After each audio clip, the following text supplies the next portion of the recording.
Buenas tardes a absolutamente todo el mundo. Esperamos que estéis entrando sin ningún tipo de dificultad. Si os parece, tanto Jordi como Edgar, vamos a esperar unos segundos de cordialidad para todas aquellas personas que quieran entrar y que, bueno, que no hayan sido instantáneos y que por lo tanto les vamos a dejar un minutito de momento para que vayan entrando todos y para que así cuando empecemos la presentación, este webinar, que hoy empezamos en Videnex con los webinars, tenemos en cuenta que vamos a estar haciendo un webinar semanal prácticamente, por lo tanto, hoy tenemos tanto a Jordi Altimira como a Edgar Vicente que nos vendrán a hablar de el Venture Capital, pero durante las siguientes semanas vamos a tener a muchísimos otros contendientes con muchísima más información. O sea que espero que estéis entrando ya absolutamente todos y por lo tanto vamos a dar ya el comienzo a este primer webinar, en este caso, como ya he dicho, organizado por Videnext y hoy, como he dicho otra vez, nos acompañarán tanto Jordi Altimira como Edgar Vicente para hablar sobre el Venture Capital. Antes de eso, sobre todo, quiero recordaros que a través de todas nuestras redes sociales podéis encontrar muchísimo más contenido y de muy buena calidad, eso sobre todo, como por ejemplo el programa de radio, que sobre todo Jordi y Edgar os lo recomiendo, se llama La Burbuja Económica y yo mismo soy el presentador y lo podéis seguir a través de todas nuestras redes también, lo tenemos ya a partir de hoy a través de Spotify o si sois de aquí de Cataluña o en cuyo caso lo queréis buscar por internet, podéis seguirlo también a partir de las 3 de la tarde a través de Mataró Audiovisual. Buenas tardes, Jordi.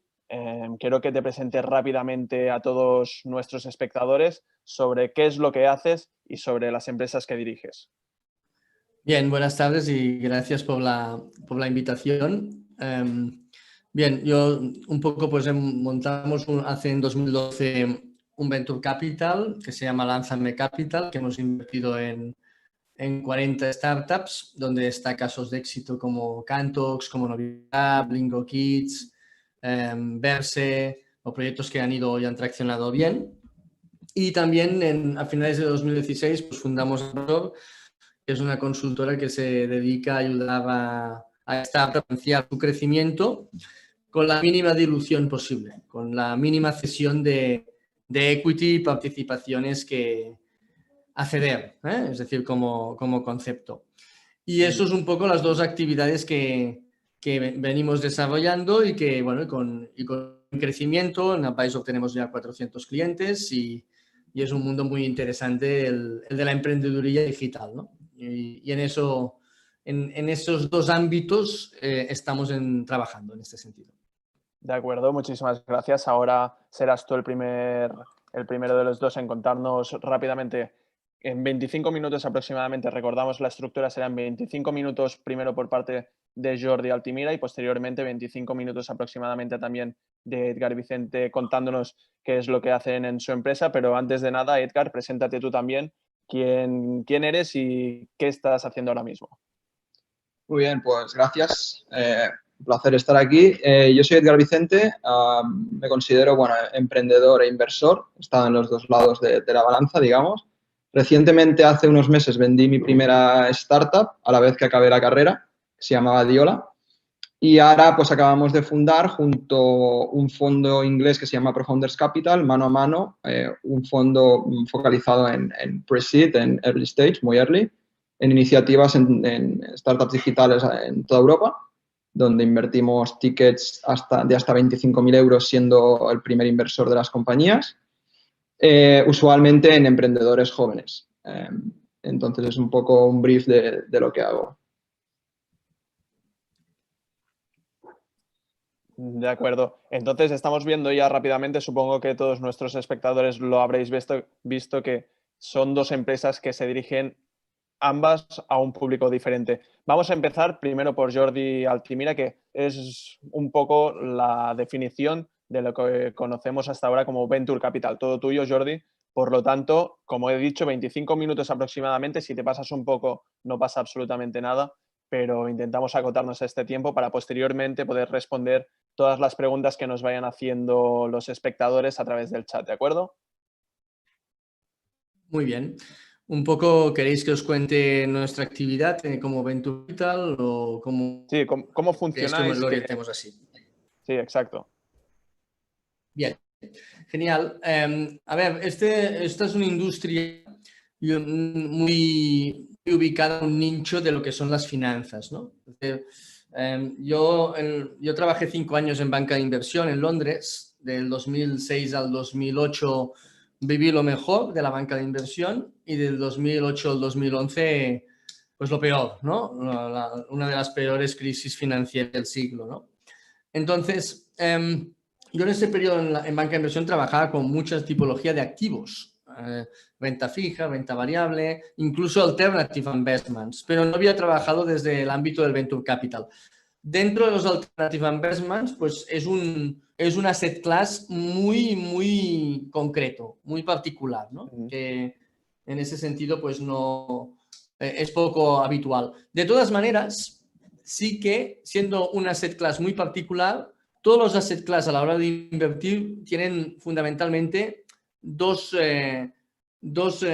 partes, ¿no? Una primera parte es tener una tesis de inversión, con lo cual un fondo cuando invierte, sea en real estate, sea en renta fija, sea en renta variable o sea en venture capital, debe tener una tesis de inversión y es importante pues, tener algún tipo de información privilegiada cuando inviertes. Algún tipo de información extra te da una ventaja competitiva.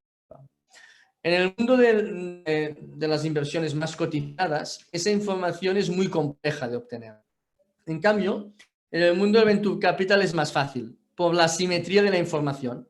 Es decir, estar en el mercado, estar en el día a día mercantil o en el día a día del sector, te permite conocer ciertas cosas. Os doy un ejemplo. Mañana lanzamos una oportunidad de inversión, ¿no? El fundador fue alumno mío. Nosotros fundamos las academias CEUS hace años y un poco pues pasó por las academias y lo conozco de primera mano como alumno. Eso me da mucha información a mí que otro inversor ahora mismo no tiene, ¿no? Entonces yo creo que eso es relevante. Tesis de inversión y lo que sería información especial, ¿no? Información extra. También pienso que el Venture Capital fundamentalmente tiene 3 etapas. La primera es encontrar a los mejores proyectos, ¿vale? Y trabajar muy bien el deal flow, ¿vale? Eso es vital. Os diría que muchas veces tenemos la visión que el emprendedor sufre ese proceso y que los inversores decidimos dónde queremos invertir. Esto pasa con los proyectos malos. Con los proyectos buenos, los buenos de verdad, normalmente es el emprendedor que elige el inversor, porque tiene más demanda que oferta, ¿no? Entonces, claro, nosotros, os doy un ejemplo, nuestra penúltima inversión que fue Cubo, fue un proyecto logístico, el emprendedor habló 5 minutos y yo hablé 45. Es decir, lo tuve que convencer yo por qué motivo, qué valor, aparte de dinero, teníamos para él, ¿no? Y creo que cada vez más vamos a esa dinámica, ¿no? Es decir, los proyectos de muchísima calidad, pues los inversores nos hemos de hacer valer para poder invertir, ¿eh? Entonces, el primer paso es invertir. Invertir en los mejores proyectos. Esto, cuando invertimos, es un transcurso de 5 o 10 años donde vamos a estar en la compañía, ¿vale? El segundo paso es un periodo de maduración, donde nosotros pienso que hemos de aportar valor a la compañía en el gobierno, en el cap table de la empresa, en el consejo.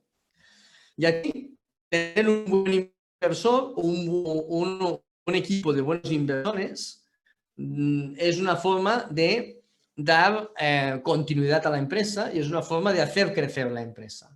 Yo os doy un dato, por ejemplo, de las 40 participadas, todas las que nos van bien en la serie A, en la ronda o en la ampliación de capital de 2-3 millones, hay un internacional en el cap table.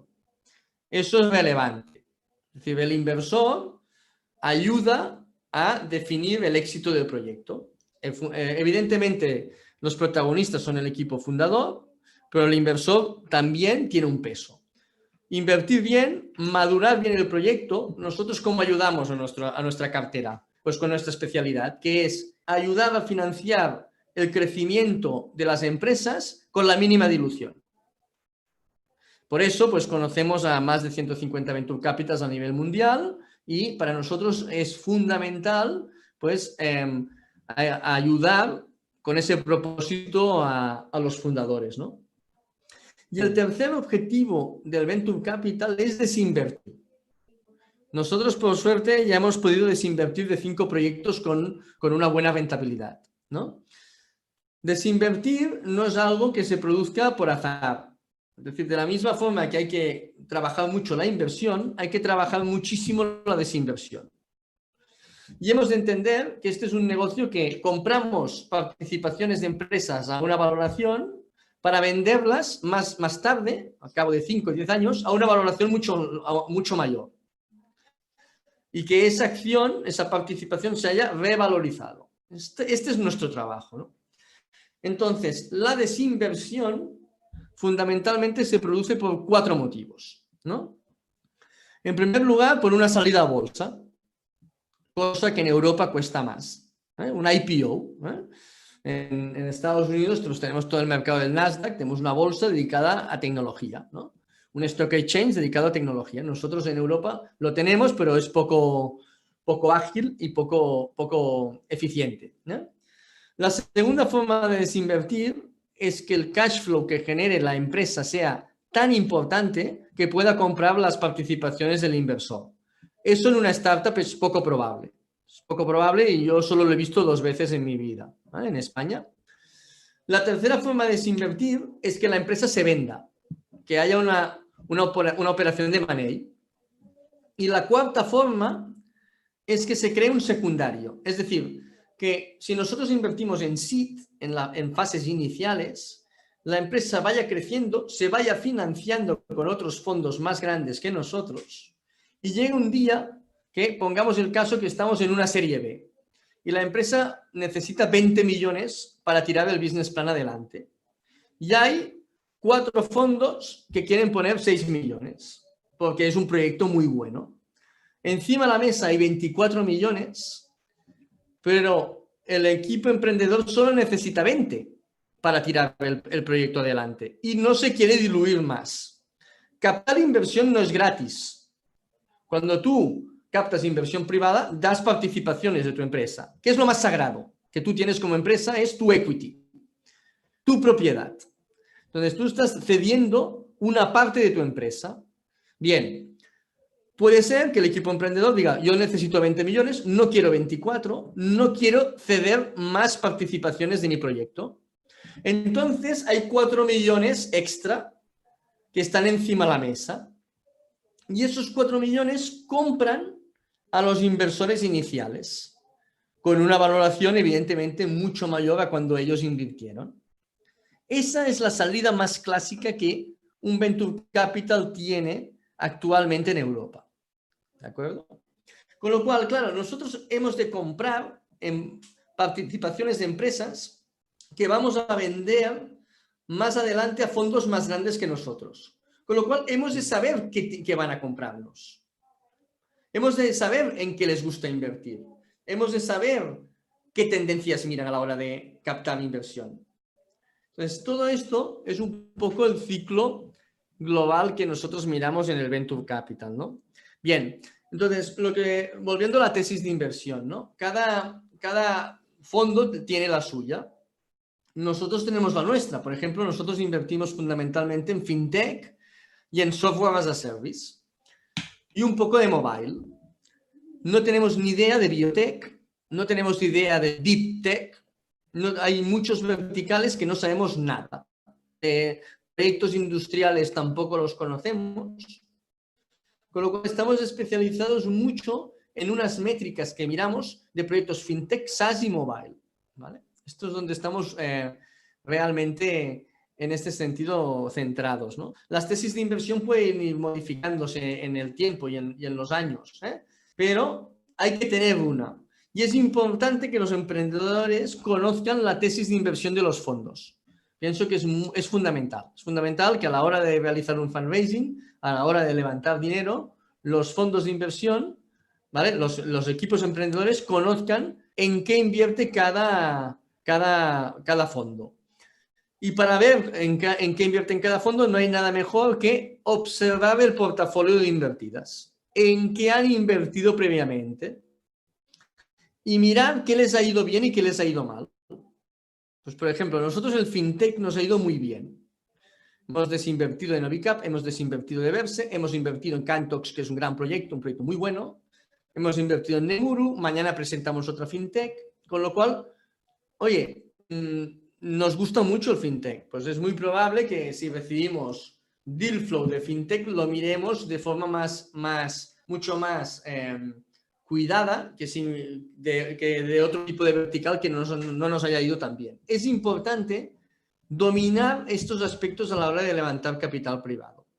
Y también es fundamental aprovechar todas las herramientas de financiación pública que tiene el Estado a nivel central y a nivel autonómico de cara a financiar tu proyecto. Son líneas muy interesantes de financiación a largo plazo sin aval, sin que el emprendedor tenga que avalar la operación como le pediría un banco.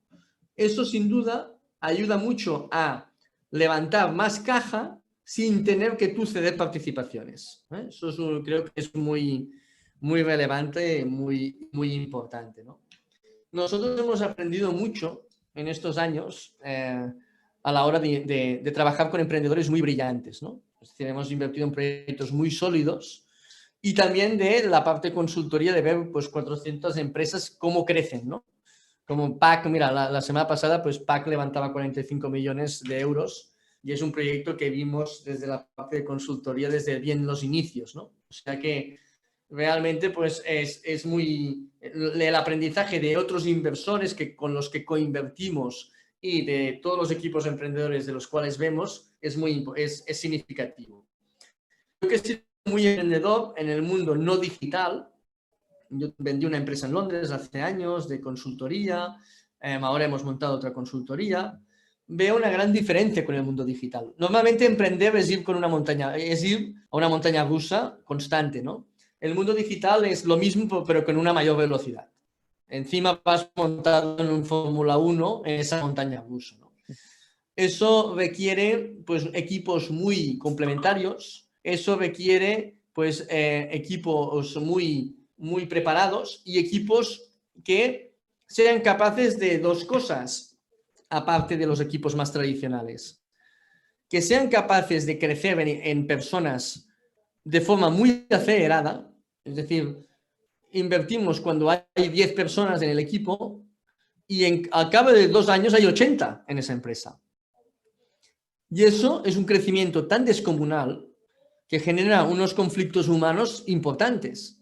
Entonces hay que saber gestionar eso. Y los fundadores tienen que saber que enfrentarse a eso y nosotros como inversores hemos de ver esa capacidad, ¿no? Y el segundo lugar es que normalmente son empresas que necesitan financiación a futuro, con lo cual los equipos fundadores tienen que ser capaces de captar capital, no tan solo en el momento que nosotros invertimos, sino al cabo de 1 año, 2 años, 5 años, con fondos internacionales, con fondos que son mucho mayores que nosotros, ¿no? Yo un poco para ir concluyendo también, pues me gustaría destacar la evolución que ha tenido España, ¿no? En general, que es una evolución que ahora observamos en LATAM, ¿no? En LATAM observamos que están siguiendo ese patrón que España siguió hace unos 15 años atrás, ¿no? Cuando yo acabé los estudios de ingeniería industrial, prácticamente nadie se dedicaba a la emprendeduría, ¿no? Cuando acababa la universidad. Era pues una cosa realmente excepcional y muy poco habitual. Pues vemos que el talento se está dedicando al emprendimiento, ¿no? Es decir, eso es un cambio claramente de paradigma. Las universidades están formando buenos perfiles técnicos y pienso que eso es interesante. Barcelona es una ciudad que atrae talento internacional, vamos en esa buena dirección. Hay pues proyectos ya de éxito, como puede ser Globo, como puede ser Cabify, como puede ser el mismo Cantox, como puede ser Verse, es decir, proyectos que que han ido bien. Y se han creado los fondos de capital riesgo alrededor de este ecosistema, donde invirtieron, se formaron en 2006, 2008 los primeros, y esos primeros fondos están dando ya rentabilidad, ¿vale? Entonces, eso es interesante. Estamos dando en este sentido pues rentabilidad y eso permite pues que se creen una segunda y tercera jornada de Venture Capital que siga apostando por el ecosistema, ¿no? O sea que yo creo que en resumen vamos bien, nos queda mucho. Este año España pues invertirá unos 1.000 millones en proyectos digitales, cuando quizá muy probablemente pues Reino Unido esté sobre los 40.000 millones. Es decir, la diferencia es muy importante versus ecosistemas como es Estados Unidos, UK o Israel. Pero bien, es decir, de dónde veníamos y dónde estamos, pues realmente ha habido una muy buena evolución, ¿no? Y nada, yo creo que un poco pues, no sé si el público es un público emprendedor, ¿vale? Pero en caso que lo sea, pues animaros a emprender. Es muy gratificante, es muy exigente, quizás de las cosas más difíciles que haréis en el vital, pero es de las experiencias, como decía uno de los partners de Inverready, ¿no? Es de las experiencias más excitantes que puedes hacer vestido, ¿no? Uno, que puede hacer con ropa uno, ¿no? Es de las cosas más excitantes que se pueden realizar, ¿no? O sea que adelante, es decir, todos los que os animéis. Y igual en el Venture Capital, comentarlo aquí, nosotros permanentemente estamos captando talento y fichando talento para nuestras iniciativas, tanto de Advisor como Lánzame, con lo cual estaremos encantados en recibir pues solicitudes, currículums y estamos en un buen crecimiento, con lo cual yo todo el mundo que conozco que se ha dedicado a Venture Capital no ha salido del Venture Capital. Es decir, es un mundo tan apasionante que realmente es juntar finanzas con emprendeduría a la vez, ¿no? Es decir, es un mundo realmente muy, muy atractivo, ¿no? O sea que encantados de recibir vuestras aplicaciones y estudiar vuestras candidaturas porque estamos muy activos en esa dirección. Ok, Jordi. Parece que se han generado bastantes preguntas a través del chat, pero nos vamos a esperar a esta segunda parte de la conferencia para así poder responderlas ambos a la vez. Por lo tanto, de momento, si quieres desconectar la cámara y el micrófono, así pasamos con la presentación de Edgar Vicente. Vemos que Edgar, ¿ya estás preparado? ¿Sí? Sí, aquí estoy. Sí, de acuerdo. Edgar forma parte de Enzo Venture. Es un modelo distinto, sobre todo por el hecho de que os centráis en pequeñas inversiones alrededor de los 10.000 euros, ¿no son? Sí, efectivamente. Bueno, primero de todo, súper interesante lo que comentas, Jordi. Obviamente mi trayectoria no es tan extensa y tan amplia como Jordi. Entonces os voy a explicar, no sé si voy a llenar todo, pero voy a intentar explicaros en detalle un poco toda mi carrera, ¿no? Efectivamente, luego entramos en tema de Enzo si queréis, pero bueno, empiezo desde el principio, ¿vale? Yo actualmente tengo 23 años, ¿vale? Posiblemente sea generacionalmente muy parecido a la edad que tienen nuestros oyentes. Yo acabé la carrera el año pasado. Yo estudié ADE en inglés. A los 18 años, justo en el primer curso de carrera, yo conocí a mi socio Iván, que íbamos a la misma clase. Estudié en la Universidad de Barcelona. Entonces, bueno, a través de que nos queríamos, digamos, introducir en el mundo tech, ¿no? Nos interesaba mucho el mundo tech. En mi caso venía de cuna, ¿no? Mi padre también ha sido emprendedor del sector tecnológico. Fue uno de los fundadores de Syncro, que, bueno, fue una startup que se generó aquí en Barcelona, que luego vendieron. Y me venía de cuna, ¿no? Pero yo no tenía ni idea. Entonces, yo me quería introducir más en el mundo y empecé a ir junto a mi socio Iván a diferentes eventos tecnológicos para empaparme, ¿no? De qué se cocía en el ecosistema tech de Barcelona. Y justamente yendo a este tipo de eventos, vimos un pain real, que era el tema de las tarjetas digitales. O sea, estábamos en el año 2015-2016, cuando yo tenía 18 años, y las tarjetas de visita aún continuaban siendo analógicas. Se intercambiaban de manera física cuando todo, cada vez más era digital, ¿no? Entonces Iván y yo dijimos, hostia, aquí hay algo que no encaja. ¿Por qué este proceso está siendo aún analógico cuando es perfectamente asequible hacerlo de manera digital? Entonces empezamos a indagar y, bueno, al final nos lanzamos a la piscina y lanzamos un primer prototipo de la aplicación Diola, que fue la startup que estuvimos luego 3 años y medio con ella. bueno, que básicamente lo que hacía era digitalizar las tarjetas de visita y poderlas intercambiar de manera frictionless con las demás personas, ¿no? Básicamente tú chocando el teléfono móvil podías intercambiar tarjetas de visita y se te quedaba guardado el contacto automáticamente, bidireccionalmente. Luego también adicionalmente te hacía una gestión de contactos digital, ¿no? Hicimos un 360, ¿no? Una solución 360 para el tema de gestión e intercambio de contactos digitales. Entramos en Connector, una aceleradora que posiblemente conozcáis, que ha salido, por ejemplo, iniciativas como Globo o Meller de esa aceleradora, aquí en Barcelona. Estando en esa aceleradora, levantamos aproximadamente en diferentes tramos, en notas convertibles, unos 180.000 euros aproximadamente, ¿vale? De manera progresiva, durante los 3-4 años que estuvimos con la aventura. Que lo que nos hizo es, pues pudimos ampliar el equipo a 4 o 5 personas, aparte de nosotros, en el pico que estuvimos. Entonces empezamos a crecer, hicimos una estrategia, digamos, de captación de usuarios. Era una puramente B2C, que el problema que veíamos era que no monetizábamos, ¿vale? Que nos basábamos mucho en growth, que es uno de los problemas y una de las cosas que a los VCs actualmente no les gusta, ¿vale? Ahora los VCs obviamente son mucho más pragmáticos y lo que buscan es monetización por encima de growth, ¿vale? Y eso a mí me parece brutal, porque yo soy el primero que he vivido una aventura, una empresa que no monetiza, y sé que al final eso es difícil que acabe en un buen puerto, ¿no? Al final una empresa lo que se necesita es ganar dinero, y si no se gana dinero o no salen los units economics, si no da un EBITDA positivo, no es una empresa. Bueno, es una empresa, pero no es una empresa interesante al fin y al cabo, ¿no?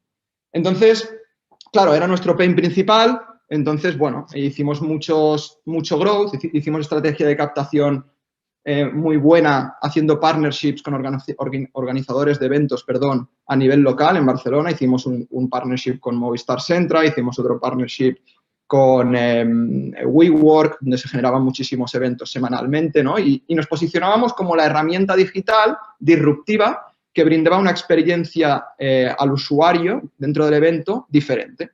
Entonces, no nos gastábamos ni un duro, porque todos los organizadores de eventos pues querían, ¿no? Dar una experiencia diferente a su competencia, a los usuarios que asistían a sus eventos. Obviamente esto antes del COVID, cuando se podían hacer eventos físicos. Y crecimos bien, o sea, estábamos en un nicho, digamos, o sea, estábamos en el lugar perfecto para captar usuarios, que era realmente donde habían interacciones sociales a nivel profesional, donde se intercambiaban tarjetas de visita, y la gente le veía un valor a la aplicación, ¿vale?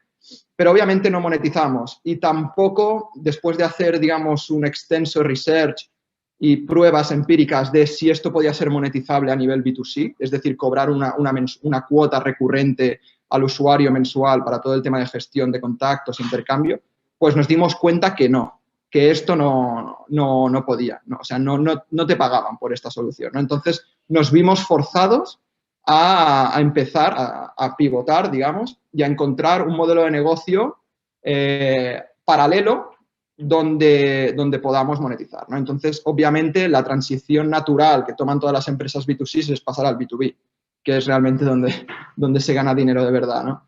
Entonces, empezamos nosotros teníamos, es una historia curiosa, ¿vale? Un poco compleja, porque nosotros, para hacer, digamos, el intercambio de información digital, ¿vale? Chocando los teléfonos móviles, desarrollamos una tecnología propia que permitía hacer este intercambio a través de software, ¿vale?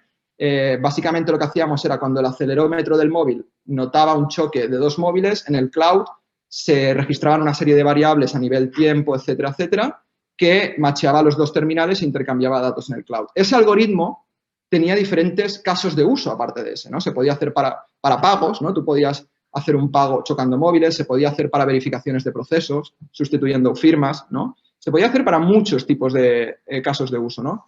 Entonces, fue allí donde despertamos el interés, primeramente del sector fintech, ¿vale? Que Jordi conoce. Donde podíamos hacer pagos, donde diferentes fintech, sobre todo la primera que se interesó fue una fintech, fue un banco del este de Europa, que conocimos en un evento, que le enseñamos nuestra aplicación y dijo, hostia, yo quiero esta tecnología de chocar móviles para poder hacer pagos P2P de manera rápida, sin necesidad de códigos y obviamente con una verificación, ¿no? Entonces empezamos a hacer la integración con ellos, la primera proof of concept que se llama, la primera prueba de nuestra tecnología integrada en su sistema, en su aplicación y en su sector. Y a partir de ahí vimos que tenía sentido, que funcionaba y empezamos a hacer diferentes proof of concepts de esta tecnología, diferentes pruebas nuevas con otras startups a nivel nacional, como puede ser Bnext. Estuvimos también haciendo un proof of concept con ellos para hacer pagos P2P chocando móviles. Estuvimos también hablando y haciendo pruebas con Glovo para sustituir la firma cuando un repartidor o un Glover te entrega un pedido. Pues en vez de firmar, hacerlo de una manera más menos intrusiva, digamos, donde el Glover y el usuario que recibe chocan el móvil e intercambian información. Bueno, estuvimos intentando monetizar, parecía que había market fit, pero costaba, ¿no? Además, bueno, era una transición que nosotros éramos jóvenes, obviamente no habíamos tenido previamente experiencia en el sector B2B, ¿no? No habíamos trabajado nunca para una gran corporación, no entendíamos cómo se movía ese mundo, sobre todo a nivel sales, y nos costaba mucho vender, ¿no? Y poco a poco, bueno, nos íbamos, digamos, nutriendo, íbamos aprendiendo autodidácticamente y al final, pues bueno, dio la casualidad que fuimos cultivando una relación con una empresa que se llama Social Labs, que es una empresa internacional, que es una boutique de software, que tiene, digamos, labs, laboratorios en México, Phoenix y Barcelona, los cuales, digamos, pues teníamos una relación ya de largo plazo. Y cuando vieron que estábamos un poco abandonando el producto B2C y estábamos empezando a pivotar al B2B, pues se interesaron en el producto principal, en el B2C que habíamos desarrollado anteriormente y lo querían adquirir. Primeramente por toda la user base que habíamos generado, que teníamos aproximadamente entre unos 40 y 50.000 usuarios, y luego por todo el tema de ellos en una empresa que se dedica a vender plataformas para grandes corporaciones. Entonces, el tema de tener este producto desarrollado con esa user base que se dedica a todo el tema de gestión de contactos profesionales y tarjetas digitales de visita, pues creía que podía sacarle partido ofreciendo esta plataforma dentro de su portfolio de diferentes soluciones y vendérsela a sus clientes, ¿no? Entonces, bueno, negociando con ellos llegamos a una venta de activo, ¿vale? No fue una venta de compañía, de la sociedad en sí, que es normalmente como se hace, sino fue una venta de activo donde nosotros cedimos el activo, vendimos el activo y posteriormente liquidamos la sociedad, ¿vale? No vendimos lo que es Diola SL, sino que vendimos los activos, el activo principal de Diola. Posteriormente liquidamos la sociedad, devolvimos el dinero a los inversores con algo de retorno y también pues generamos un evento de liquidez para los fundadores que sinceramente nosotros estamos bastante contentos, ¿no? con ese evento de liquidez.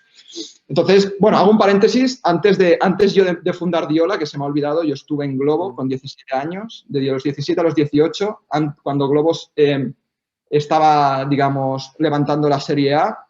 Yo estaba en el departamento de operaciones, llevando todo el tema de Live Operations a nivel España. Yo me encargaba de gestionar todas las ciudades en el real time de Glovo en España, ¿vale? Que todos los pedidos llegaran eficientemente y rápidamente al consumidor. Allí aprendí muchísimo, no había empezado aún ni la carrera y también pues tuve la oportunidad de hacer mi primera inversión como Business Angel, ¿no? En la serie A, porque nos daban la oportunidad a los empleados a participar. Allí fue mi primera inversión, que realmente fue muy bien, y luego también como Business Angel he ido haciendo diferentes pequeñas inversiones, ¿no? Que me han ido curtiendo y me han ido adentrando en el mundo de Venture, ¿no? Que es ahora donde saltamos, ¿no? Entonces, yo haciendo estos pinitos como inversor, cuando vendí Diola, pues tanto Iván, mi socio anterior a Diola, como yo, como otro socio que se llama Marcus, que también había tenido experiencia en el sector startup, los tres tenemos la misma edad, pues decidimos que, bueno, que queríamos adentrarnos en el mundo venture de una manera diferente, con un approach joven, internacional y rompiendo estándares de lo que hay hoy en día en el sector, ¿vale? Queríamos darle un aire fresco. Para eso, nosotros idealizamos lo que es Enzo Ventures, que se compone a nivel financiero de un fondo boutique pequeño. Es un fondo de 300.000 euros este primer fondo, ¿vale? Sí que es cierto que es un proyecto a largo plazo, pero este primer fondo es de 300.000 euros, donde no hay un management fee. Para quien no lo sepa, el management fee normalmente en los fondos es el 2% que se cobra de comisión de gestión, ¿vale? Que es con lo que se pagan todos los gastos operativos del fondo. Nosotros no cobramos eso, es decir, nosotros no tenemos un salario de este primer fondo, ¿vale? Del equipo gestor, Iván, Marcus y yo. Por lo tanto, de una manera indirecta alineamos los intereses de nuestros inversores del fondo, los llamados y famosos LPs, Limited Partners, los que han invertido dinero para hacer nuestro fondo. y nosotros mismos, porque obviamente si el fondo no va bien, nosotros no rascamos ni un duro. Entonces, si nosotros queremos rascar pasta, el fondo ha de ir bien. Entonces, alineamos los intereses, ¿no? Eso también es una cosa interesante de nuestro fondo. Entonces, como decía, es un fondo internacional. Internacional, ¿por qué? Primeramente, porque tenemos como hermano mayor, que es uno de los LPs principales de nuestro fondo, uno de los inversores principales de nuestro fondo, a ProFounders Capital. Como he comentado antes en la introducción, ProFounders Capital es un fondo de capital riesgo inglés, es una gestora, perdona, que va por su tercer fondo, está levantando su tercer fondo, tiene aproximadamente unos 150 millones de euros bajo gestión. Los 2 primeros fondos ha hecho unos retornos y un performance de casi un 3%, o sea, bastante alto y bastante por encima de la media, perdón, 3%, un X3, bastante por encima de la media. Ha llegado al benchmark que se propusieron, han dado buenos retornos, han invertido en empresas muy interesantes a nivel global. Entonces, estos GPs, los GPs de ProFounders Capital, digamos, los gestores de ProFounders Capital se interesaron en el proyecto de Enzo, ¿vale? Como tal, veían que era muy interesante tener un local asset manager, ¿vale? Llamándole de alguna manera, un hermano pequeño en el sur de Europa, en este caso Enzo, con un equipo joven, polivalente y con energía, donde ellos pudieran invertir una parte pequeñita de su fondo en nuestro fondo y así beneficiarse de todas las oportunidades de inversión potencialmente interesantes para ellos que se vayan generando a raíz de nuestro portfolio, ¿vale? Es decir, nosotros invertimos, digamos, en una compañía al principio de todo, que es nuestra tesis, invertimos máximo 25.000 euros por empresa, con un ticket medio aproximado de 15.000, 12.500 euros, ¿vale? Son cantidades típicamente de un business angel. Y además actuamos como business angel, ¿no? Porque aparte nos apoyamos con una red de operating partners, ¿vale? Que les llamamos. Nos consideramos un operating VC, que tenemos una red de 10, 15 personas también por debajo de 30 años, como por ejemplo tenemos gente como Inés Arroyo, Pep Gómez, tenemos a Alex Huertas de Hawkers, de Northwick, que la vendieron a Hawkers. Tenemos gente joven, pero que a pesar de su corta edad ha hecho cosas muy interesantes, ¿no? En el mundo del emprendimiento y de la empresa. Entonces, toda esta gente tiene un carry de nuestro fondo, es decir, tiene un variable a futuro, de las futuras ganancias, nos ayuda a todas las empresas que vamos invirtiendo, pues, con sinergias, con partnerships, bueno, las ayuda a crecer, en definitiva, y aparte, indirectamente, son una fuente para nosotros muy importante de deal flow, ¿vale? Nos brindan muchísimas oportunidades de inversión porque tenemos operating partners no solo en España, sino en Alemania, Londres, Italia, Colombia, ¿no? Entonces, toda esta gente está muy conectada con su ecosistema local, entonces indirectamente nos proporciona deal flow de calidad y oportunidades que posiblemente otro VC aquí a nivel local no tiene, no puede acceder, ¿no? Entonces, como decía, pues ProFounders Capital ha invertido en este fondo, se beneficia de todas las empresas de nuestro portfolio que hemos invertido anteriormente y van creciendo. Entonces, ellos, a medida que van creciendo, pues las van, digamos, son como un scouter, ¿no? Las van viendo, las van siguiendo y si alguna va creciendo conforme a su tesis de inversión, a lo que ellos buscan, pues ellos están dispuestos a invertir entre 1 y 3 millones en las series A, ¿no? Entonces, se benefician de los pro rata rights, que se le llama, que es los derechos a seguir en los follow-ons, ¿no? Que tienen los fondos. Y además están en el comité de inversión, los general partners de ProFounders están en nuestro comité de inversión, en Enzo, deciden sobre cuál podemos invertir, cuál no. No deciden, pero opinan, ¿no? Y básicamente es lo que hacemos, ¿no? Ahora mismo esto nació, digamos, en marzo, ¿vale? Empezamos a idealizar el fondo. Durante la pandemia hemos ido asentando un poco las bases, ¿vale? Como era un proyecto nuevo, necesitábamos mucho pensar, mucho design thinking, mucho saber cómo íbamos a hacer las cosas a nivel legal, a nivel estructura, etcétera. Y ahora ya a finales de agosto, cuando se reactivó todo el tema después de verano, empezamos a hacer el fundraising y ahora ya pues hemos cerrado medio fondo y ahora estamos ya hemos hecho el first closing, que se le llama, de medio fondo.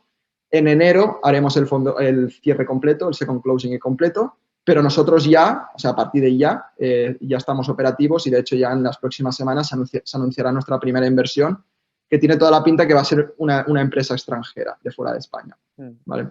Entonces, básicamente es eso. También, como ha comentado Jordi, nosotros ahora mismo pusimos un anuncio que estamos buscando un intern, ¿vale? Un becario, para que nos apoye en todo el tema de, obviamente, de hacer reports, filtraje de deal flow, pero también que sea polivalente, ¿no? Buscamos un perfil muy parecido a Seedcamp, que busca un perfil que también que no sea tan investment banking, que no sea tan numérico, sino que también nos ayude un poco en crear un poco de contenido en redes sociales, ¿vale? Porque eso para nosotros es súper interesante. O sea, queremos romper con todo, empezando por la comunicación. Todos los fondos de capital riesgo son muy perfil investment banking, o la gran mayoría, y nosotros queremos dar un toque joven empezando desde las redes sociales. Entonces, el inter que buscamos, ¿vale? Por si alguien está interesado, tiene que ser una persona, obviamente, que le interese Venture, va a estar muy encima de las participadas, de todo el tema de deal flow, de hacer reports, etcétera, pero también nos tiene que apoyar en tema de comunicación y un poco de posicionamiento en redes, ¿no? Y dar ese toque fresco y joven. Ya te digo, quien esté interesado puede enviar un mail a hello@enzoventures.eu de Europa y encantados de recibir y ver si sale algo interesante.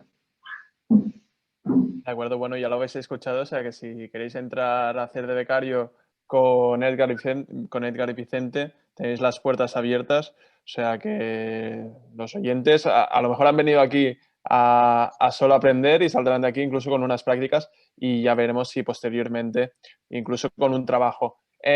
Jordi, si estás por aquí, si te puedes conectar ya y pasamos ya directamente. ¿Sí? Ok. Perfecto.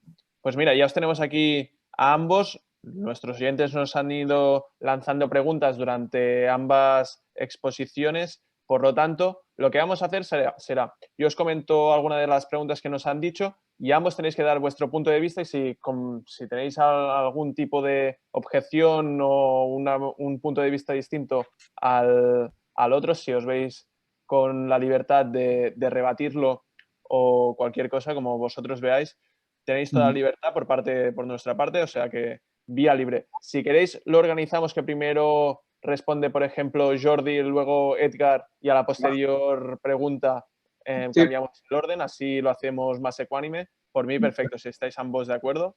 Sí. Sí. Perfecto, muy bien. Una de las preguntas más interesantes que nos han hecho mientras estaba Jordi comentando ha sido la relacionada con lo que has comentado tú de que ahora sois vosotros los que tenéis que ir a buscar los inversores y no al revés. Y nos preguntan por el chat qué son estos factores que intervienen en que os escojan a vosotros y no a otros venture capitals. Bien, bueno, es una muy buena pregunta. No, a ver, nosotros al principio nos costaba mucho y es normal, pero claro, después de unos años ya construyes un track record, ¿no? Como inversor. Entonces, claro, cuando tú ya tienes 40 invertidas y hay varias o muchas que te han ido bien, pues eso ya genera una buena historia, ¿no? Ya genera una buena historia en el sentido de decir, oye, pues esta gente invierten en proyectos que evolucionan de forma positiva y algo verán y luego algo aportarán, ¿no? Algo aportarán. Yo creo que los emprendedores hay una cosa que todos tienen que hacer, que es antes de recibir inversión de un inversor privado, estudiar dentro lo que sería su cap table, es estudiar su portafolio de inversiones, mejor dicho, ¿no? Y decir, oye, lánzame capital en qué ha invertido. Muy bien, en esos proyectos. Pues me voy a hablar con las invertidas de Lánzame Capital y a ver si están contentos, si no están contentos. No olvidemos que esto es un matrimonio entre dos partes, es un matrimonio a largo plazo, ¿no? Con lo cual, tiene que haber una relación de beneficio por las dos partes, ¿no? O sea que recomiendo muchísimo que contactéis siempre al portafolio de invertidas que tiene el fondo y qué tal son esa gente, creo que es relevante, ¿no? Y creo que, bueno, en general nuestro feedback es positivo y eso animó a otras empresas. Y en tercer lugar, un poco el valor que aportamos más es ayudar a crecer a esas empresas con contactos, sobre todo a nivel de Venture Capital Internacional, las que traccionan, y con una estrategia de financiación no dilutiva, como os comentaba, ¿no? O sea que un poco ayudar a ese crecimiento de roadmap y estrategia de financiación es lo que aportamos como fondo, ¿no? De acuerdo, bueno, por otra parte, la pregunta para ti, Edgar, vendría también relacionada, pero sería más bien, ¿qué es lo que vosotros aportáis a estas empresas para escoger vuestro modelo que es distinto al habitual? Claro, buena pregunta. Justamente, o sea, es que ahora hay más dinero que nunca a nivel Ventus, están saliendo fondos por debajo de las piedras, es decir, cada año salen un número enorme de fondos a nivel en Europa y en Estados Unidos, ni te digo ya. Entonces, nosotros, sabiendo eso, buscábamos hacer algo diferente justamente por eso. O sea, justamente por eso necesitábamos hacer algo diferente. Si no, con un fondo pequeño y igual que el resto, pues entrarías en un mercado súper competitivo que seguramente darías unos rendimientos, una performance por debajo de los índices, que es finalmente lo que hacen todos los venture capitals, ¿no? Entonces, nosotros vimos un modelo muy chulo que se estila mucho en Estados Unidos. Nació en 2011 de un fondo que se llama Dorm Room Fund, que es un fondo que nació de las universidades, digamos, estadounidenses, y es un fondo respaldado por un fondo más grande, en este caso First Round Capital, que es uno de los fondos top tier a nivel mundial, ¿vale? Que compite face to face, digamos, con Sequoia o compite con, bueno, no sé, con Axel, con los grandes. Pues entonces, este fondo más grande lo que ha hecho es, quiere hacer este local asset manager en universidades y captar deal flow de universidades y de gente joven y hacer un fondo pequeñito que luego ellos se puedan nutrir, ¿no? De todas esas, de esos outliers, de esas empresas del portfolio que van destacando, ¿no? Entonces, tener ese acceso a deal flow de calidad. Pues queríamos, digamos, pasar ese concepto que vimos en Estados Unidos, intentar hacer algo parecido aquí, en España, ¿vale? En Europa sí que han habido casos parecidos, como es en el caso de Seedcam, que Seedcam es un fondo pre-seed de Gran Bretaña, de Londres concretamente, que tiene el PIS y ha sido invertido por fondos más grandes como Speed Invest o Global Founders Capital, bueno, diferentes fondos top tier europeos, pero en España nunca se había dado este caso, ¿no? Entonces, nosotros queríamos diferenciarnos, pues, empezando por este aspecto. Entonces, ¿qué le diría a los emprendedores? Que nosotros somos un fondo desde el minuto cero con un carácter internacional. Nuestra tesis es invertir un 50% a nivel local y un 50% fuera. La primera invertida que vamos a hacer, repito, tiene toda la pinta de ser de fuera de España. Y además, en el momento que te está invirtiendo Enzo en la primera ronda, que aún no has sacado ni producto o que estás con una valoración por debajo de 1 millón de euros, que estás arrancando, no te tienes que quedar con eso. Te tienes que quedar que si lo haces bien, tienes a ProFounders Capital detrás, que es un fondo grande, reconocido y con muchísimo dinero bajo gestión, que puedes levantar y puedes, digamos, levantar una ronda posterior con más facilidad, ¿no? Si lo haces relativamente bien. Y es un poco lo que nos diferencia.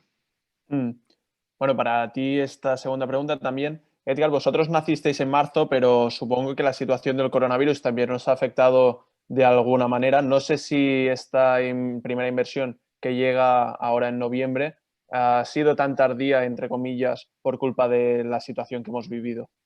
Sí, justo. Básicamente a nivel burocrático. O sea, a nivel burocrático nos ha atrasado muchísimo todo el tema de lanzar el fondo. Nuestro objetivo era lanzarlo antes de verano, ¿vale? Yo creo que en situación normal lo hubiéramos lanzado antes de verano, pero por el tema sobre todo del PIS, liquidez a nivel personal de los LPs, ¿no? La situación económica no es la mejor de todas y también todos los trámites que se han de hacer a nivel burocrático, pues esto nos ha atrasado. Eso es el primer factor. Pero luego, por contra, sí que hemos recibido muchísimo deal flow, ¿no? Yo creo que gracias al COVID la digitalización obviamente se está adelantando, eso es una cosa obvia, pero aparte muchísima gente se está lanzando a emprender.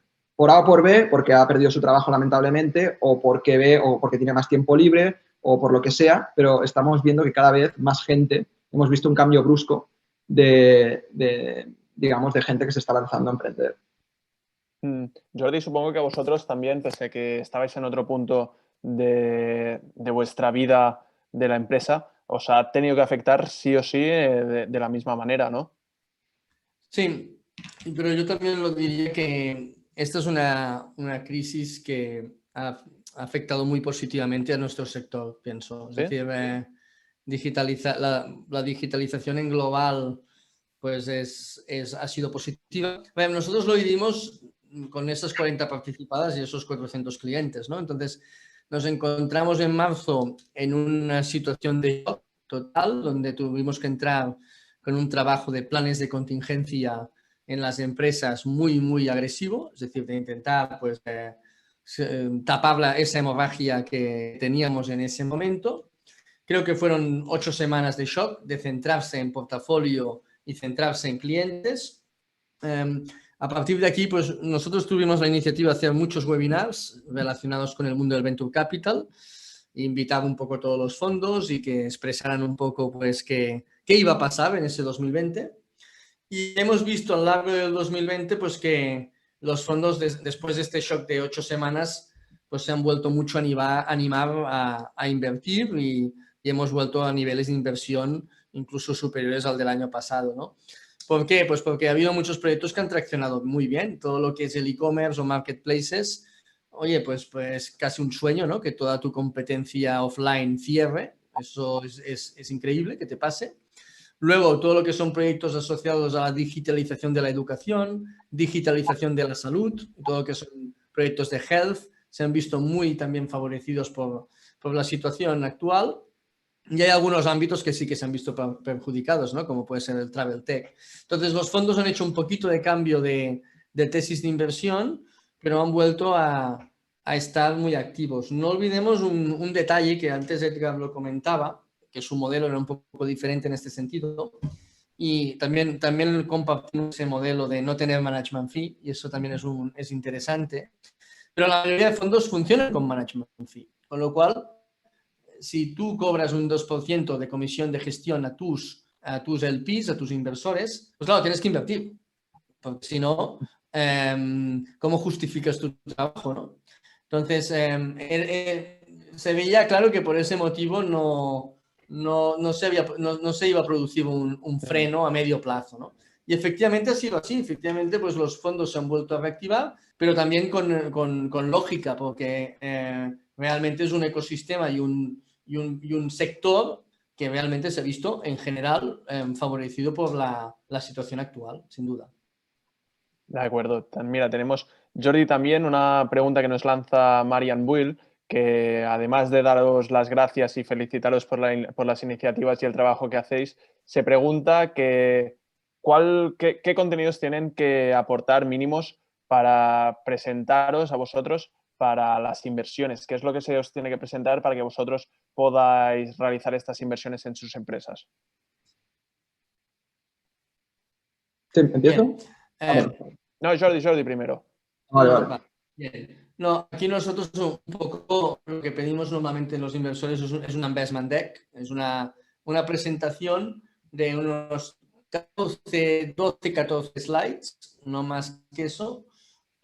Y es una presentación hay que pensar que no es una presentación de la compañía ni a nivel comercial, a nivel corporativo, es una presentación de la compañía para un inversor, ¿no? Yo creo que eso es importante. Y en esa presentación hay que mostrar lo siguiente, hay que mostrar que el proyecto es viable y factible, ¿no? Como primer lugar, que hay un mercado grande, que tenemos una propuesta de valor diferencial y sostenible en el tiempo, que estamos en el momento, en el time to market que toca, que está en el momento oportuno para lanzar el proyecto, que somos un equipo capaz de realizar y solucionar esa oportunidad. Y también hay que ver en perspectiva lo que el inversor necesita, que es que sea un proyecto escalable. Nosotros invertimos en proyectos donde esperamos multiplicar nuestra inversión por 10. Y eso tiene que pasar entre 5 y 10 años. Esto no es crecer, esto es crecer de forma descomunal, ¿vale? Con lo cual la única forma de crecer de forma descomunal es que haya una gran escalabilidad, ¿no?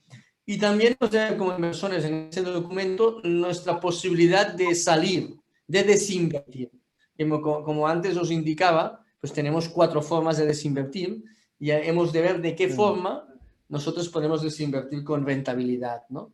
Con lo cual, ese es un documento que se prepara con 12 slides aproximadamente, y muy rápidamente un fondo, viendo ese documento, puede ver si encaja en su tesis de inversión o no, y en caso que encaje, pues ya entraba en más profundidad y ya cerraba una reunión con el equipo emprendedor.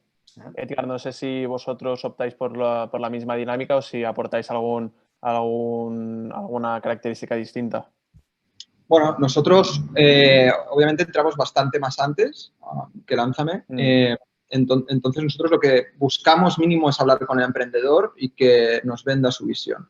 No hace falta que tenga un producto en el mercado, pero tenemos, como dice Jordi, que ver una viabilidad, digamos, que sea sostenible, ¿no? Y que obviamente tenga un mercado grande, que en el caso de que te hagas con una gran parte del market share, pues puede ser una compañía por encima de 500 millones de dólares, ¿no? O de euros. Porque obviamente nosotros vamos a perder la inversión en una gran mayoría y necesitamos en aquellas que generamos algo de inversión, generarlo a lo grande, ¿no? Para hacer un retorno en el total del fondo. Por lo tanto, el mercado es súper importante y sobre todo el equipo, ¿no? El equipo, al fin y al cabo, va a ser quien en los momentos difíciles, que va a haber más que fáciles, va a dar la vuelta a la tortilla, ¿no? Y es lo que nos hace invertir, sobre todo en estas etapas tan early.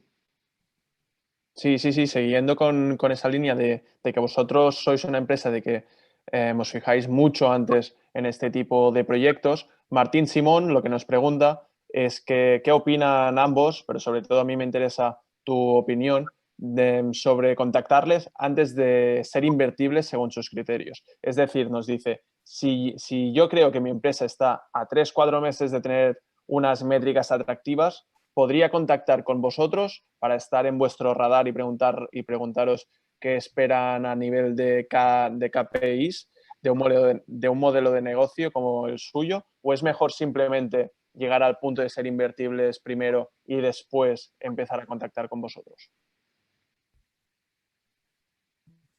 Edgar, ¿cómo lo ves tú? ¿Crees que es mejor tener los criterios ya definidos o es mejor contactar con vosotros? Yo creo que contra antes mejor, porque yo creo que el acceso a deals y el acceso a oportunidades es una cosa que se paga muy caro, ¿no? Entonces, si yo tengo la oportunidad de conocer un proyecto que se está incubando antes que nadie y puedo tener ese primer toque, ¿no? Ese primer feeling con ese proyecto e irlo traqueando, ¿no? Progresivamente a ver cómo avanza, pues eso me da un acceso preferente al resto de inversores, ¿no? Entonces, nosotros encantadísimos que desde el momento cero, desde que tienes la idea en la cabeza, nos la expliques, la validemos y vemos si en ese momento es invertible o esperamos un poco más. De antemano, obviamente, digo que nosotros solemos invertir cuando hay el primer MVP, cuando el tema de las métricas, pues obviamente es mejor si hay métricas, pero tampoco es una cosa condicionante en nuestra tesis de inversión. Por lo tanto, en una posible, digamos, idea con un mercado grande y un equipo interesante, nos podemos lanzar a invertir. Jordi, ¿cómo lo ves tú? ¿Es mejor esperar o siempre, como dice Edgar, presentarse lo antes posible? Sin duda, lo antes posible, ¿no? Y te diría que un proceso de fundraising nos vamos a 9 meses, ¿no? O 12 meses, ¿no? En muchos casos. Con lo cual, a ver, el capital como concepto requiere confianza. Requiere confianza y esa confianza es importante establecerla cuando tú no necesitas caja, ¿no? Es decir, cuando tú hablas con el Venture Capital o con el inversor privado, el Business Angel, y no tienes esta urgencia, es importante entrar por círculos de confianza y conocer al equipo inversor presentado o introducido por alguien. Y es importante explicar el proyecto y con toda la transparencia decir, oye, sé que encaja, he hecho los deberes, sé en lo que invertís, sé en qué verticales hacéis, sé qué fase invertís, sé qué métrica miráis, no he llegado a esta métrica, pero en cambio me pongo en contacto porque, oye, algún día si llego, pues que ya conozcáis el proyecto, ¿no? Y nada genera más confianza que lo que digas lo hagas. Es decir, si lo que dices lo haces, realmente eso luego te invertirán o no, ¿eh? Es decir, esto va de recibir 97 nos y 3 sís, ¿eh? O sea que la mayoría de gente te va a decir que no. Pero sí que establecer esos vínculos de confianza creo que es muy, muy importante en un momento donde la caja no aprieta, ¿no? Sí. Mira, tú hablas de 97 nos y únicamente 3 sís y justamente Marc Lucas nos pide que tanto tú, Jordi, como Edgar, empezando por ti, Jordi, en este caso, habléis de vuestros fracasos tanto personales como a nivel profesional. El por qué han fracasado esos proyectos. Sí, bien, a ver, nosotros un poco, este es un negocio nuestro de experiencia. Es un negocio donde esto es muy complicado aprenderlo en una aula y es muy complicado, hay otras profesiones donde están más sistematizadas, ¿no?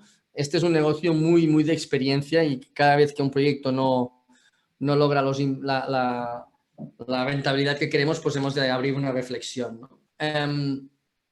A ver, nosotros un poco estamos en una industria donde de 10 invertidas esperamos que 2 vayan muy bien y lo compensen todo, ¿no? Esa es un poco la definición. Entonces, fracasos, muchísimos. Mira, a nivel personal, más por temas de alineación de socios, muchas veces que eso es un tema que es complejo, ¿no?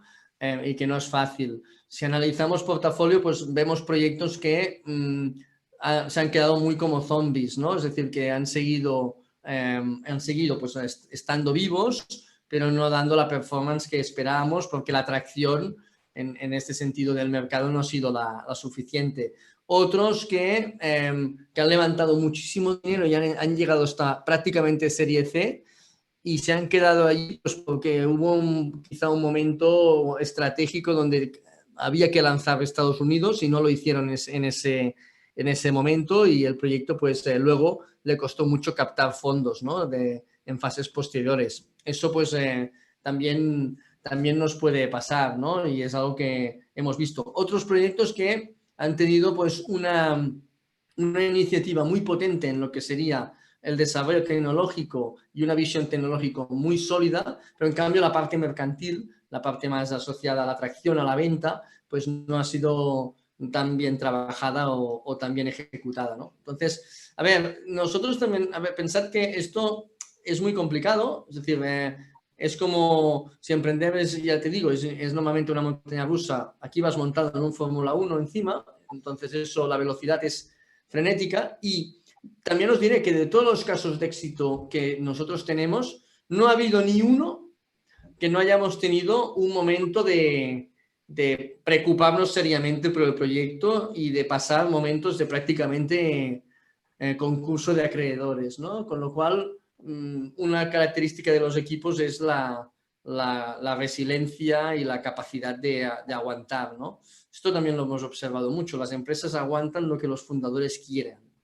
Eso es verdad que al final, pues muchos proyectos, cuando el emprendedor tira la toalla es cuando mueren, ¿no? Entonces, pienso que esa también es una parte interesante y relevante a destacar, ¿no? Sí, ¿cómo lo ves tú esto, Edgar? Yo obviamente pues no he tenido tanta experiencia a nivel venture, justo ahora mismo acabamos de empezar. Sí que es cierto que he hecho entre unas 5 y 7 inversiones como Business Angel, de las cuales 2 han ido bien y el resto han fracasado. En el global ha salido bien, pero uno de los aprendizajes que más me quedo es no invertir en personas que tienes una relación cercana, ¿vale? No invertir por amistad. Y no invertir en proyectos no globales, ¿vale? En proyectos locales. Es uno de los 2 aprendizajes principales en los cuales me quedo a nivel inversión. Y luego sí que tengo un poco más de experiencia, sí que he tenido un poco más de tiempo como emprendedor, ¿no? Y allí pues te podría explicar mil y una también. Por ejemplo, pues el momento que la caja es todo, o sea, nosotros, pues ya te digo, hemos tenido momentos que no podíamos pagar el salario de las 3, 4 personas que teníamos en nómina en ese momento y nos salvamos gracias a una nota convertible que llega en el último momento. Bueno, situaciones de todos los colores, pero vamos, a nivel emprendimiento me quedaría a nivel inversión me quedaría con las 2 que te he comentado antes. Sí. Además, también viéndose seguramente reflejado en ti, que eres muy joven, Jordi Armadans nos pide que deis algunas recomendaciones si son nuevos en este sector del emprendimiento y no tienen networking para generar estas buenas vibraciones iniciales. ¿Qué es lo que haríais vosotros en su situación? Bueno, moverte. O sea, al final es moverte y crear marca personal, ¿no? Yo creo que la marca personal es uno de los activos más importantes que uno puede tener. Entonces, la cuestión es ir posicionándote y hacer cosas, ¿no? Darte a conocer en el ecosistema, asistir a eventos, intentar hacer cosas para que al final esto bueno, salga al público y vayas creando un perfil, ¿no? Un perfil dentro del propio ecosistema. Poco a poco, pues, demostrar que tú sabes hacer las cosas, ¿no? Que siendo joven tú sabes posicionarte, sabes de qué va el asunto y aprovechar esa diferenciación que te da el ser joven para crear tu networking y tu marca personal. Ese es mi consejo. Jordi, ¿tú qué consejos le darías a esta persona?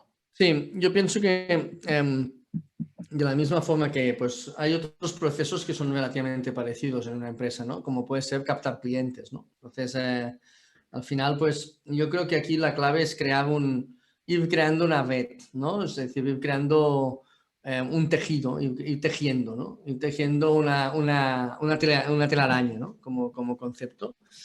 A ver, al final el mundo de Venture Capital ya no tan solo en España, en Europa en general no es tan grande.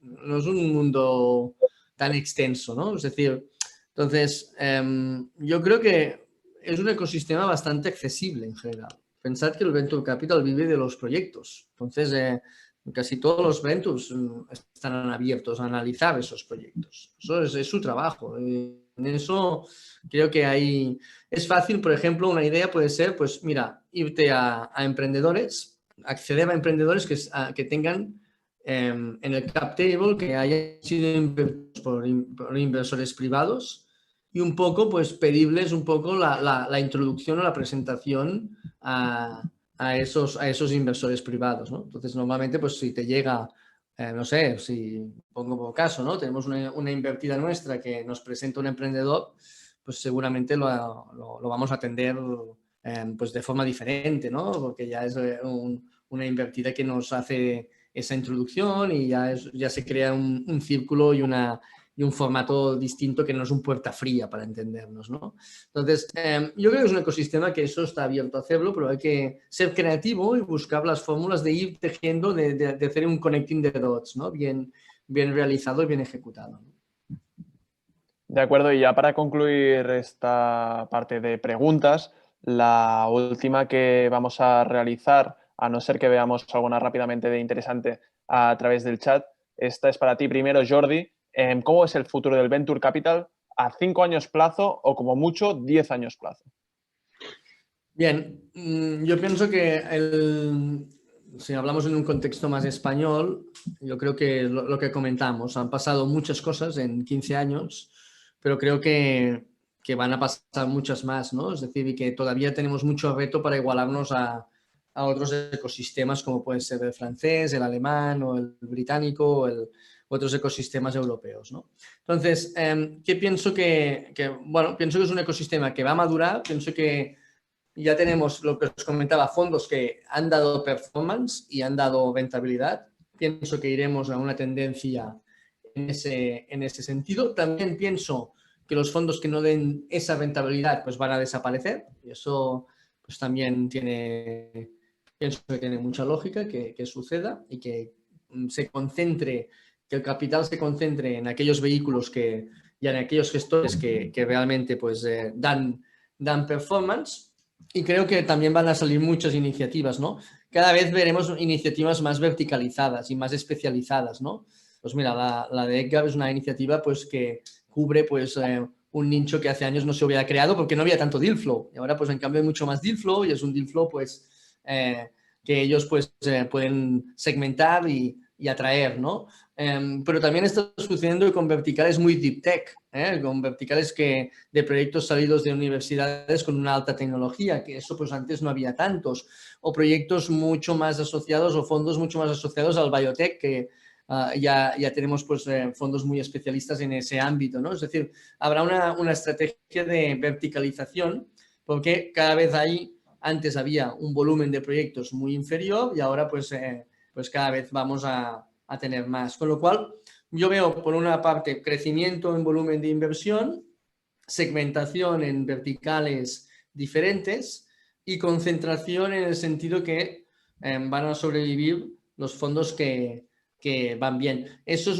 una industria que el primer fondo lo montas, cuando estás desinvirtiendo el primer fondo montas el segundo, pero el tercer fondo ya tienes la performance del primero, con lo cual ese tercer fondo, si no tienes una buena performance del primero, pues va a costar mucho más de poder hacer, ¿no? O sea que, bien, yo soy optimista y pienso que es un sector que vamos bien y estamos dando unos pasos sólidos en este sentido. Sí, tú, Edgar, eres tan optimista como Jordi. Sí, yo soy muy optimista, totalmente de acuerdo con la verticalización. De hecho, están saliendo muchísimos fondos especializados, como dice Jordi, en Deep Tech, en Biotech, Health Tech, etcétera. Pero yo creo que, o sea, van a salir, hay mucho dinero bajo gestión y cada vez va a haber más, obviamente por el loop, ¿no? Por el círculo cerrado este de cada vez hay más exits, más grandes, más IPOs, más ventas, que esto alimenta, ¿no? A crearse nuevos fondos, tanto de manera indirecta como el PIS, como de manera directa, que los propios fundadores crean su propio fondo. Pero también a mí concretamente me interesa, yo creo que van a cambiar cosas, ¿no? A nivel estructura de un fondo, porque se ha demostrado que los fondos a nivel global no son rentables. Es un activo que normalmente hace una performance por debajo de los índices. Solo unos cuantos, que son los top tier, baten esos récords, baten esos índices, ¿no? Dan unas rentabilidades por encima de pues, un 20, 15, 20%, ¿no? De TIR. Entonces, ha habido muchos casos, ahora, bueno, se está regulando todo esto, pero sí que ha habido casos que lo que buscaban los general partners era lucrarse de esta comisión de gestión, que va en base al tamaño del fondo, levantar fondos grandes, entonces vivir del management fee, de la comisión de gestión, y aún así haciendo pues rentabilidades bajas, ¿no? Y esto va a cambiar, ¿no? Esto yo creo que va a cambiar, no sé de qué manera, pero esto se tiene que alinear, ¿no? Haciendo fondos más pequeños o cambiando, digamos, la estructura de fees del fondo. Y también, concretamente, hay un tema que también va a cambiar a nivel estructura, que yo creo que es el tema del fundraising, ¿no? Hacer el fundraising, levantar fondos cada 5 años, ¿no? O cada 6, 5 años. Yo creo que eso es un tema demasiado largoplacista para la velocidad que va el mercado hoy en día, ¿vale? Porque tú no puedes estar levantando un fondo un periodo que te va a durar un periodo de inversión de 5 años sin saber si verdaderamente vas a invertir esa cantidad eficientemente, porque no sabes para dónde va a ir el mercado, ¿no? Entonces, de aquí han salido unas iniciativas en Estados Unidos que están saliendo ahora que se llaman los Rolling Funds, que básicamente son fondos que no se cierran, ¿vale? Que tienen un lifetime infinito y van levantando pasta quarter by quarter, ¿vale? Es decir, pues el Q1 de 2021 levanto 500.000 euros e invierto estos 500.000 euros de manera eficiente, ¿vale? En 3, 4 empresas. Si no gasto esos 500.000 euros en el Q1, en 3 meses, 4, pasa al siguiente Q, ¿vale? Al siguiente quarter, ¿no? Y se va invirtiendo de manera cortoplacista, siguiendo un poco el timing del mercado y siendo eficiente y sabiendo dónde se va a invertir. Además, estos fondos tienen un capital humano mínimo, normalmente se lleva con 1 o 2 personas, por lo tanto, los management fees normalmente se reciclan, se reinvierten, y aquí hay una alineación de intereses tanto del PIS como de GPs, porque realmente estos partners, ¿no? De estos rolling funds, estos emprendedores, normalmente son emprendedores que sacan los rolling funds, no necesitan vivir del management fee, lo hacen más como un tema de diversión, ¿no? Entonces, pues reciclan usualmente el management fee. De acuerdo, y ahora sí que ya para concluir completamente este webinar, lo que quiero es que de manera simple y rápida les digáis a nuestros espectadores si mañana tuvierais que invertir en una empresa, ¿en qué sector os fijaríais y le daríais más importancia? ¿En la idea de negocio que os plantean, en el equipo que tienen detrás o en el futuro de esta empresa sin tener en cuenta el resto de la estructura? Edgar, tú primero. Perfecto. Pues yo me fijaría en el sector, me gusta mucho FinTech, igual que a Jordi. HealthTech me gusta mucho, pero no entiendo. Pero creo que pueden haber iniciativas que tampoco se necesite tanto knowledge para poder invertir, sobre todo en HealthTech, otra cosa es el Biotech. Y me fijaría muchísimo, lo primero que me fijo es en el mercado, aparte del equipo. El mercado tiene que ser suficientemente grande, tanto en un mercado existente en el cual quieras digitalizar o un mercado nuevo que quieras crear, tiene que ser suficientemente grande. Si el mercado es grande, lo demás se puede moldear. Si no te salen las units economics, si tienes más costes que beneficios pues esto al final se puede moldear, ¿no? Y es una cosa que vas a ir haciendo un improving durante el tiempo, pero lo importante es el mercado. Si el mercado es grande y el equipo es competente, súper interesante para nosotros. Ok, Jordi, ¿qué es en lo que vosotros os fijáis exclusivamente? Bien, bueno, son decisiones, a ver, esto son decisiones que hay muchas variables, ¿no? Que una tesis de inversión te permite bajar en cuanto a métricas, ¿no? Por ejemplo, nosotros sí que invertimos ya con cierta métrica, en un SaaS pues ya queremos que haya pues un MRR, un recurrente mensual de unos 30.000 euros, en una mobile que haya 100.000 descargas y varias métricas, ¿no? Varios aspectos que más tangibles que miramos. Pero hay mucho intangible, ¿no? Nosotros, yo siempre lo digo, que nosotros cuando evaluamos una oportunidad de inversión, y yo personalmente tengo que estar 3 semanas sin prácticamente enfriando mucho la idea, ¿no? Es decir, de no hablar con el equipo emprendedor, intentar pues ver aspectos que en ese momento pues cuando hablas con un equipo entusiasta pues no puedes analizar con más frialdad, ¿no? Entonces, sin duda equipo, ¿no? Equipo creo que es claramente una de las claves y lo que os comentaba antes, ¿no? De aquí capacidad de fundraising, capacidad ejecutiva de gestionar equipos que van a crecer de forma muy acelerada, complementariedad, experiencia, también para mí es interesante en algunos aspectos, es decir, background, todo esto para mí son cosas que son prioridades y analizamos mucho, ¿no?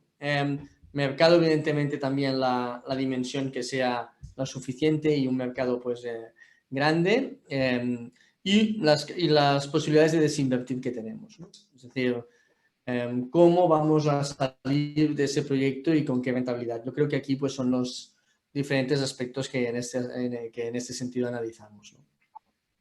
Ok, pues muchísimas gracias de nuevo una vez más a Jordi y a Edgar para pasar este rato con todos nosotros y sobre todo ayudarnos a nosotros y a vosotros que nos habéis estado escuchando a entender mejor este sector que brinda sobre todo muchísimas oportunidades a las nuevas startups que nacen y a los jóvenes emprendedores, sobre todo eso, los jóvenes emprendedores que tienen muchísimas dificultades para llevar adelante sus proyectos. Antes de acabar este webinar, lo que os quiero decir es que les podéis seguir a ambos en sus respectivas cuentas de Instagram. Las recordamos, es @EnzoVentures y también Advisor. También los tenéis en el LinkedIn con los mismos nombres y estaremos atentos a los proyectos que vayamos viendo relacionados con vosotros, con vuestras dos empresas y al futuro que os depara pues en estos dos grandes fondos de inversión de Venture Capital. Me gustaría antes, sobre todo, de que os despidáis de nosotros, que enviaréis un mensaje para toda aquella gente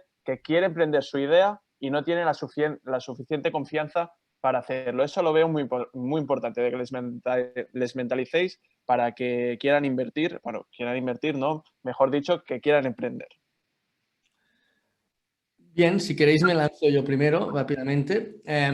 Bueno, para mí, en primer lugar, no existe el fracaso individual. Lo que puede fracasar es un proyecto, pero no una persona, ¿no? Es decir, fracaso es cuando dejas de intentarlo, ¿no? O sea que el mundo mercantil, el mundo de emprender es muy complicado y todo emprendedor ha tenido pues casos que han ido bien y casos que han ido mal. Cuando ya llevas un bagaje, pues eso es normal y creo que lo tenemos que vivir con cierta normalidad. Fracasar es no dejar de intentar. Y si miramos todos los casos de éxito a nivel mundial que han habido, pues han sido gente que no ha parado de intentar, ¿no? Eso para mí es una primera reflexión, con lo cual no desanimarse si una primera experiencia no va bien, ¿no? Eso sin duda es normal. La segunda para mí es no ponerse creencias limitantes, ¿no? Oye, pues no, muchas veces nos ponemos límites mentales que los establecemos nosotros y que pienso que está es nuestro trabajo que decirle al subconsciente que lo podemos lograr, ¿no? Yo creo que eso, eliminar las creencias limitantes para mí me parece fundamental y eso va asociado pues a muchas cosas, ¿no? Estar no tan solo bien a nivel físico, sino a nivel mental, ¿no? Y cuidarse mucho en ese sentido, ¿no? Y para mí, pues animaros que un poco pues es una descarga de energía vital increíble, porque prácticamente pues es darlo todo, pero a la vez es de las cosas más apasionantes que hay, ¿no? No hay nada más apasionante que no ir a trabajar, sino que un emprendedor no considera que esto sea un trabajo, ¿no? Sino que eso es una pasión. Esa energía vital, esa descarga de energía vital es tan descomunal que o buscas tu pasión o realmente esto no hay quien lo aguante, ¿no? Con lo cual, ahora, en paralelo, no hay nada más gratificante que ejecutar una pasión, ¿no? Con lo cual, no tan solo en el emprendimiento, sino en general os animo que viváis vuestras pasiones en el máximo esplendor, ¿no? O sea que animaros, sin duda. ¿Eh? Se nota que te gusta. No sé si tú les quieres mandar un mensaje rápido también, Edgar. Sí, yo voy a ser rápido y claro. Yo, bueno, supongo que nuestra audiencia también es generalmente gente joven, ¿no? Entonces, yo tengo muchos amigos que muchísimas ideas también y que tienen muchos proyectos y cada fin de semana que quedo con ellos me cuentan las mil y una de lo que tienen en la cabeza, ¿no? Yo siempre les digo lo mismo, o sea, lánzate, ¿vale? Lánzate y ve resolviendo los problemas sobre la marcha, no sobre hipótesis, ¿vale? Y es mi única cosa que podría decir. Yo he notado muchísimo cambio, muchísimo crecimiento personal, tanto personal como profesional, lanzándome a la piscina. Vaya bien o vaya mal, ganes dinero o pierdas dinero, pero el aprendizaje es lo que te queda, ¿no? Entonces, sobre todo cuando eres joven, si eres mayor obviamente también, pero obviamente tienes más limitantes, pero si eres joven no tienes nada a perder y mucho a ganar. Entonces, ¿qué es lo que te frena a lanzarte, ¿no? Empieza y ve resolviendo problemas sobre la marcha. Ese es mi consejo. Sí, muy, muy buenos consejos, la verdad. Y justamente lanzarnos y probar suerte está siendo lo que estamos haciendo nosotros con Be The Next y también con el programa de radio que yo mismo presento, como he dicho al principio de este webinar, que se llama La Burbuja Económica y que, como ya os he dicho antes, a partir de hoy lo podéis seguir cada 2 semanas a través de Spotify y además también, si lo hacéis en directo a las 3 de la tarde de cada domingo, cada 2 semanas también a través de Mataró Audiovisual, lo podréis escuchar en directo en ese momento. Ahora sí, esto es un hasta luego, porque nos veremos el próximo lunes. Esta vez será a las 4:30 de la tarde con un webinar sobre emprendimiento y sostenibilidad junto al director de marketing de la aplicación Too Good To Go, Jonathan Zarzalejo, y el manager de Impact Hub de Barcelona, Elena Badia. De hecho, a partir de ahora nos vamos a ver cada semana a todos estos espectadores que quieran seguir aprendiendo con nosotros, porque os vamos a traer un webinar semanal para todos vosotros. Y todo esto, como ya os he dicho en más de una ocasión a través del programa de radio, a un precio de únicamente 0 euros. O sea, que no vais a aprender, que no vais a gastar nada y vais a aprender muchísimo, como de bien seguro que lo habéis hecho hoy con todos nosotros y en esta ocasión con Jordi Altimira y Edgar Vicente, que ha sido un auténtico placer poder estar aquí con vosotros y os doy una vez más muchísimas gracias por haber compartido este rato con nosotros. Muchísimas gracias. Muchas gracias por la invitación. De acuerdo, y hasta aquí este primer webinar que hemos visto con Be The Next. Por lo tanto, supongo que a través de YouTube ya estarán saliendo las personas, la gente, y supongo que ya está, hemos concluido. Por lo tanto, ¿qué os ha parecido a vosotros dos, Jordi y Edgar? Supongo que ya está, que ya ha terminado. Supongo que ahora ya podréis decir, si queréis decir alguna palabra malsonante, adelante.